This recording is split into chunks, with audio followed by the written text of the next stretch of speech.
ગુજરાતી વાર્તા વાત પ્રસાદની। એક બાદશાહની વાત છે। તેને તેના ગુલામ માટે ઘણો રાગ હતો અને ગુલામને તેના બાદશાહ પ્રત્યે અદ્ભુત સમર્પણ હતું। વાત એટલે સુધીની હતી કે બાદશાહ ક્યારેક બેગમની કોઈ વાત ન માને એ બને, પણ ગુલામની તો દરેક વાત તે સ્વીકારી લે। રાજકાજનો મોટો નિર્ણય લેવાનો હોય કે ઘર ગૃહસ્થીની નાની બાબત હોય, પણ બાદશાહ ગુલામને વાત કર્યા વિના ન રહે। અરે શું ખાવું અને શું પીવું જેવી સામાન્ય બાબતો વિશે પણ બાદશાહ ગુલામ સાથે ચર્ચા કર્યા વિના ન રહે। બાદશાહ સૂવા માટે જાય ત્યારે પણ ગુલામ ખંડની આગળ મૂકેલી પાટ ઉપર સૂઈ જાય। બાદશાહ પાસું બદલે કે ઊંઘકારો કરે કે તુરંત જ ગુલામ બેઠો થઈ જાય અને જોઈ લે કે બાદશાહને કંઈ તકલીફ તો નથી પડતી ને। એક વખત બાદશાહ અને ગુલામ શિકારે ગયેલા, ત્યારે હરણા પાછળ દોડતા દોડતા દૂર જંગલમાં નીકળી ગયા અને માર્ગ ભૂલાઈ ગયો। ક્યાંક કેડી મળે નહીં અને નજીકમાં માનવ વસ્તીનું એંધાણ વર્તાય નહીં। બંનેને ભૂખ પણ ઘણી લાગી હતી।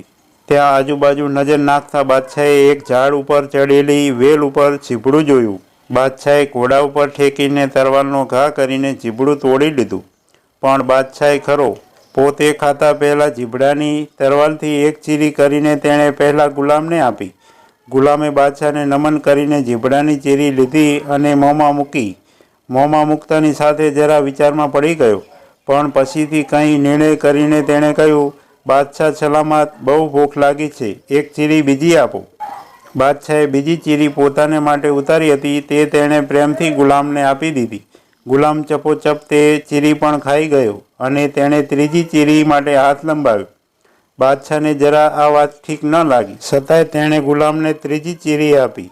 છેલ્લી ચીરી બાદશાહ મોં ઉપર મૂકવા જતો હતો ત્યાં તો ગુલામે ઝાપટ મારીને તે લઈ લેતા કહ્યું, શું અમૃત ફળ છે, આ ચીરી તો મારી જ, હવે આગળ જે ફળ મળે તે તમારું।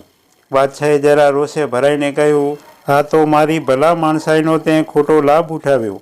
આપણે બંને ભૂખ્યા છીએ, ફળ પણ મેં શોધી કાઢ્યું અને તું મને ખાવા ન દે તે કેમ ચાલે?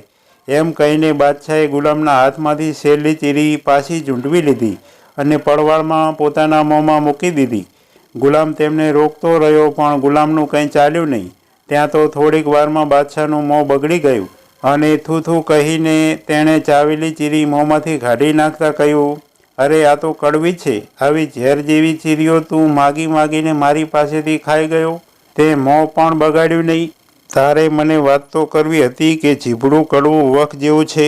ગુલામે ઝૂકીને સલામ કરતાં કહ્યું, બાદશાહ સલામત, આપના હાથે કેટલાય મીઠા મેવા જિંદગીભર ખાતો આવ્યો છું, ત્યાં આ 4 ચીરીઓ કડવી મળતા હું ફરિયાદ કરું તો આપનો હાથ વગોવાય। વાત ચીરીની નથી પણ આપના હાથની છે અને આપ માનશો મને તો ચીરીઓ એવી કડવી પણ લાગી ન હતી। બાદશાહે કહ્યું, હું તને પૂરો ઓળખું છું, બધી વાત સમજું છું, ક્યાંક મારું મોં કડવું ન થાય માટે તું ચીરીઓ માગતો રહ્યો અને ખાતો રહ્યો અને ફરિયાદ પણ ન કરી।